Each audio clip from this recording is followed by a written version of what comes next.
Ikaze cyane nanone kuri The Fina Topic nk'uko bisanzwe mu bimenyereye tubagusobanurira amazina ndetse kandi tugiye kujya tugukorera n'ibindi byinshi bitandukanye ibyegeranyo ndetse n'amateka menshi. Ntabwo ari amazina gusa, twakoze kubana natwe, komeza ugubwe neza kandi Imana ikomeze ibane nawe, ukomeze kugira ibihe byiza.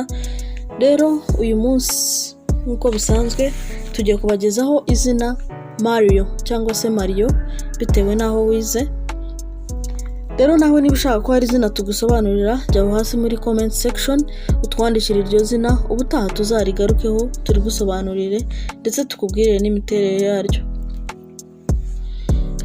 Mario rero ni izina ry'Icyesipanyoli n'Igitaliyani rituruka ku izina Marius. Mario risobanuye yavuye kuri Mars. Mars yari imana ya kera y'intambara y'Abaromani. Ariko kandi Mars ni umubumbe wa kane uvuye ku zuba. Mario atekereza vuba kandi azi guhimba udushya.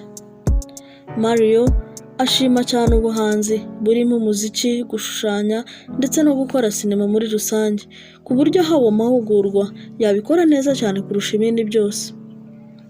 Mario kubera kudakunda gusubiramo ibintu cyane, iyo atashatse ikintu ntabwo ashobora kukirangiza nubwo yaba yagitangiye. Mario akunda gusoma cyane ndetse akunda na natire cyangwa se ubwiza bw'ibidukikije kuko akunda kuruhuka.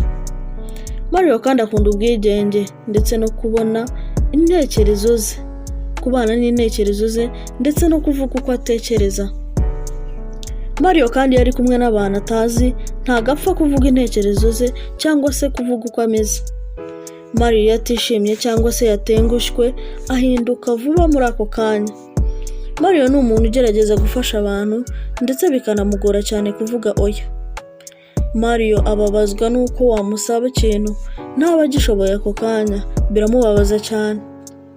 Mario arafungutse cyane mu mitekerereze kandi afite ibitekerezo bikomeye cyane. Mario kandi yubaha ibyiyumviro by'igitsina gore icyo ari cyo cyose ndetse akunda n'imitekerereze yabo kuko akunda kumva ibitekerezo byabo.